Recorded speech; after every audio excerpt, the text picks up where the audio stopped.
Eventually, the abbot of the main royally sponsored Dhamma Monastery in Bangkok, Somdet Nyana Sangwara, whom I had visited from time to time in the past, came to me with a proposal. He had long been an enthusiastic advocate for the forest monastic tradition. He appreciated its emphasis on putting the Buddha's teachings into practice in secluded environments. He felt that monks who ordained in Bangkok monasteries would be best served if they had the option to choose a lifestyle focused on meditation as an alternative to one focused primarily on academic studies. In conjunction with the senior monks at Asokarama Monastery, we discussed the possibility of establishing a monastic retreat center in the coastal region southeast of Bangkok, where monks from the urban monasteries who wished to practice meditation in earnest could take up residence and train under the guidance of an experienced teacher. Knowing my background from our previous conversations, Somdet Nyana Sangwara proposed that I supervise the project and take responsibility for the training program. When I agreed to participate, the group appointed a committee to search for an appropriate piece of land. As a result, two of Somdet Nyana Sangwara's wealthy patrons purchased and generously donated 150 acres of land, situated adjacent to another 1,000 acres of vacant farmland owned by the Thai king. The nascent monastery was given the name Nyana Sangwara. In December 1976, I moved to Nyana Sangwara Monastery and took up residence there together with my monastic students from Asokarama Monastery. Only a few small huts were available to us at first, but with the help of local villagers we set to work building enough simple residences to house us all. Once we had completed the building of an open-air pavilion and all the monks' huts, I discontinued the construction work and concentrated on instituting a daily monastic routine conducive to full-time meditation similar to the one that Ajaan Mun had established. If I had failed to institute a rigorous routine early on, it would have been hard to reverse the tendency to simply take it easy. All monks were required to wake up promptly at 3 a.m., climb down from their huts, and begin doing walking meditation. I walked around the monastery at that hour every morning to make sure that all the monks were awake and meditating. When I found a darkened hut and a vacant meditation path, I cleared my throat, softly at first. If I didn't hear a response, I'd cough loudly and spit on the ground. If the silence continued, I'd take off one of my sandals and bang it on the wall of the hut, shouting a few choice words to accompany the noise and rouse the sleeping monk. Before dawn, we all congregated at the pavilion to scrub and sweep the floor in preparation for walking to town for alms. Because the nearest town was far away, we started walking early in order to reach it shortly after the first light of dawn. Our destination was a small market town of noodle shops and seafood stores where the daily food offerings that we received were more than sufficient for our needs. After a long walk back to the monastery, we arranged the food in our bowls and sat down to eat. I stressed moderation in eating. For practicing monks, less is always better than more. After the meal, bowls were washed and dried in the sun, the pavilion was cleaned again, and everything was put neatly away in its proper place. The monks then carried their personal items back to their huts and promptly began doing walking meditation. When we first moved to the new monastery, very few shady trees grew on the property, so the monks were obliged to pace back and forth under the hot sun. The land had originally been the site of a prosperous cassava plantation, but the flat fields were now bare of vegetation and furrowed from years of plowing. This presented significant challenges to our efforts to develop a forest monastery. With the help of local labor, we started a forest reclamation project by planting hundreds of native trees, first at regular intervals around the monastic buildings and later across the full breadth of the property.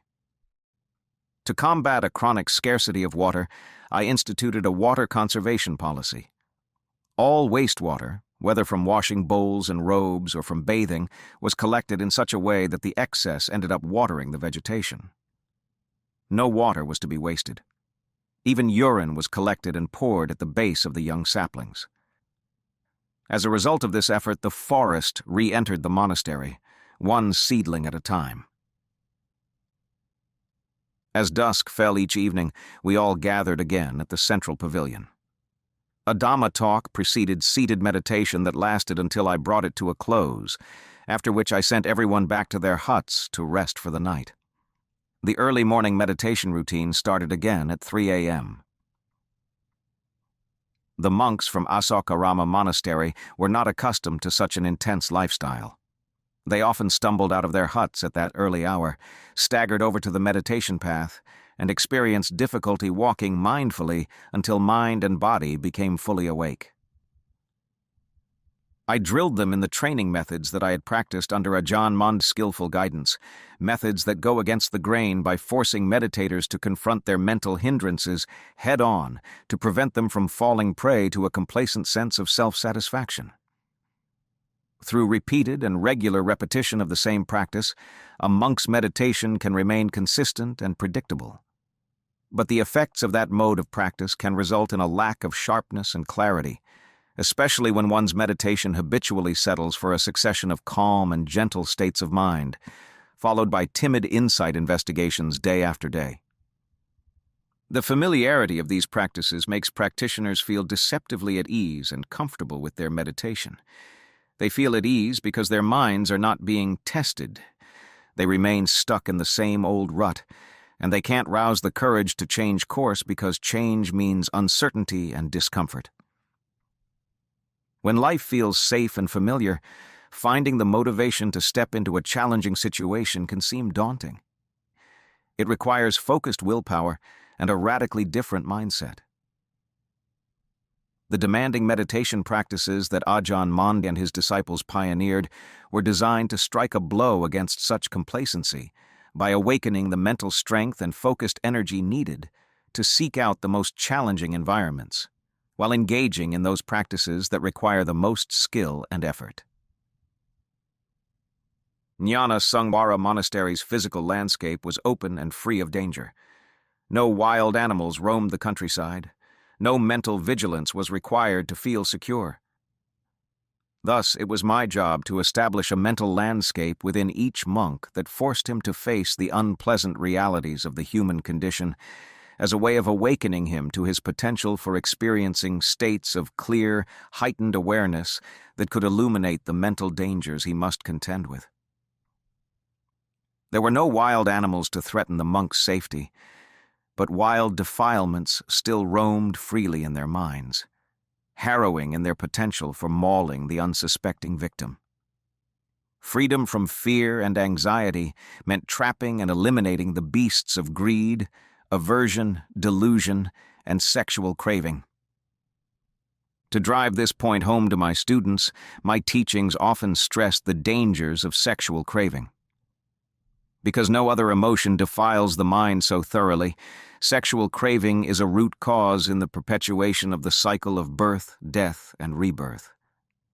The only way to make sure one will never take birth on this earth again is to uproot and destroy all traces of sexual craving. No other defilement weighs more heavily on the mind or exerts greater power over it than this form of craving. This defilement is one of the most significant obstacles to a monk's progress in meditation. The more deeply the body is probed and investigated, the more evident this truth becomes. Since hunger for sexual gratification is rooted in perceptions of the human body, exposing the body's repulsive reality will gradually diminish the mind's infatuation with bodily attraction. How does the body, which is just a stinking bag of flesh, blood, and bones, manage to deceive everyone in the world into lusting after it? Only body contemplation can expose the nature of that deception. I told the monks that skin is the chief deceiver. Because it encases the body from head to toe, it's the visible part that is always on display. But what does it conceal? It conceals the animal flesh, the muscles, the fluids, and the fat. It hides from view the skeleton with the tendons and the sinews. It covers the liver, the kidneys, the stomach, the intestines, and all the other internal organs. The human body's innards are not things of beauty worthy of passion and lust. Instead of being fooled by a thin layer of scaly tissue, peel it off to see what lies hidden underneath. Seeing the body clearly and precisely in a way that leaves no room for doubt demands boldness and persistence. Investigating the body from time to time, only when in the mood, isn't enough.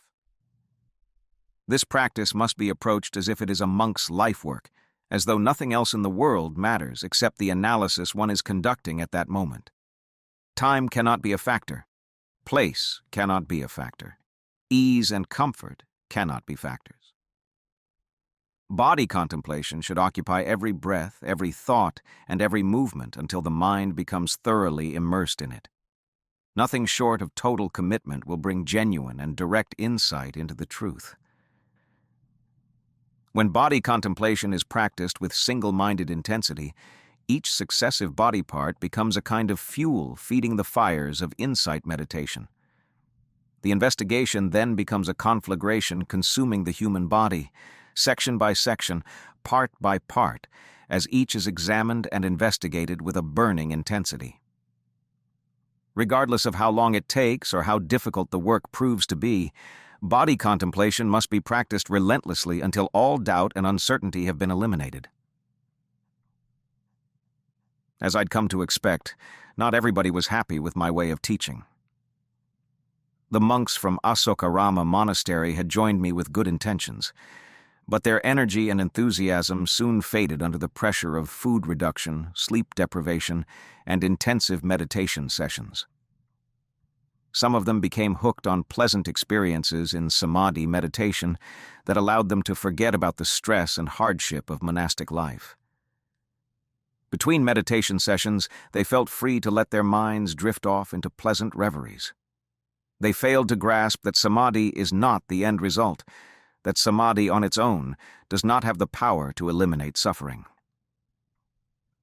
I gave those monks an earful of warnings about the pitfalls of samadhi. Although the calm and concentration experienced in samadhi do form a firm foundation from which to launch an all-out assault on the defilements that cause suffering, the samadhi experience itself can be so peaceful and satisfying that a monk inadvertently becomes addicted to it. Soon his meditation loses its edge. Because his mindfulness isn't honed to sharpness and his effort isn't wholehearted, he remains trapped at a shallow level of snooze samadhi. When mental acuity and precision slacken, meditation often reaches an impasse. I tried every trick I knew to wake those lazy monks up from their samadhi slumber.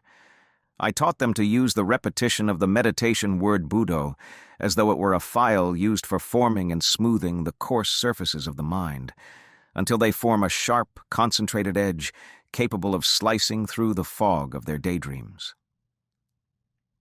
That single-minded focus would then be emboldened to test its strength when its mindful attention was centered on penetrative insight practices like body investigation. Combining strong-minded concentration with a variety of wisdom practices would prevent samadhi from losing its edge and exhausting its strength. In fact, the strength of samadhi's concentration was enhanced by the mental precision needed to scrutinize the human body down to the last detail. In the end, the powers of concentration and wisdom combined seamlessly to blaze a monk's path to release from the bondage of sexual craving. My efforts to establish Nibbāna Sangwara Monastery as a training center for practicing monks met with mixed reactions. Some monks put all their energy into following my instructions, and the results were encouraging. Other monks tried just as hard but failed to make significant progress because the headwinds of their old habits were too strong. The monks who refused to accept the strict discipline complained vociferously and threatened to run away. Some became so upset that their faces flushed crimson, trying to hide their frustration with long hours of seated meditation. Other monks simply nodded off during meditation sessions, remaining dreamily unaware. All those monks were my charges, and I took my responsibility to teach them seriously, whether they showed enthusiasm or not. I considered all of us to be fellow descendants in Ajaan Mun's forest lineage. If I was harsh on them, it was only because I wanted them to experience the fruits of the Buddha's path to freedom. For 2 years, I managed to maintain the strict monastic routine typical of forest monasteries.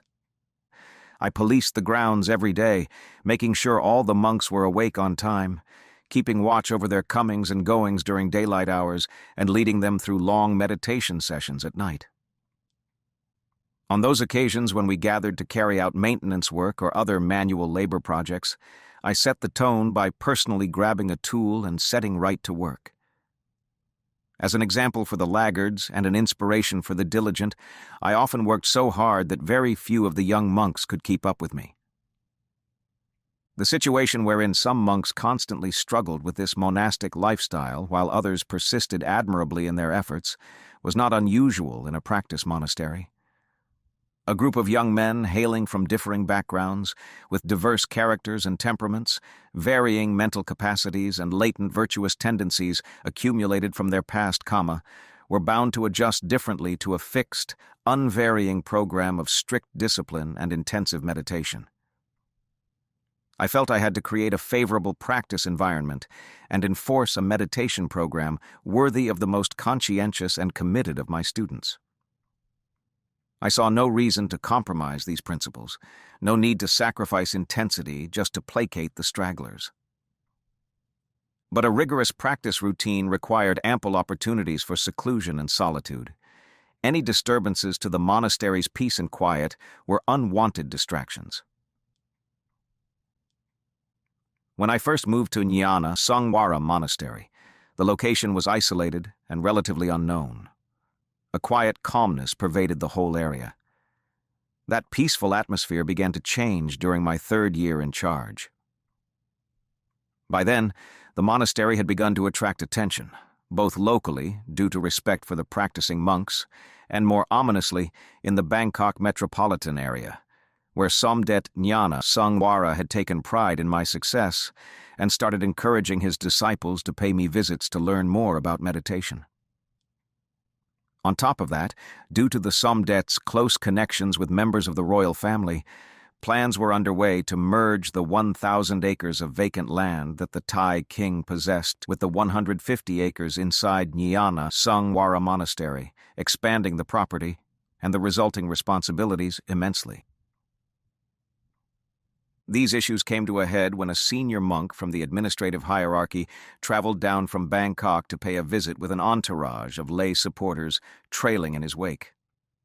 Most of his followers were high-ranking ladies boasting royal titles or lofty social positions.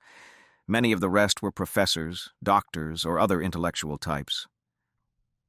It happened that the senior monk in question had a reputation for performing seances for the wealthy. That foolishness was the preoccupation of the gaggle that followed him. Instead of coming to the monastery to make merit by practicing meditation, these idiots came for the avowed purpose of taking advantage of the monk's psychic abilities to communicate with spirits of the dead. They intended to spend their time engaged in this bullshit, even though the monastery was well known as a haven for meditators.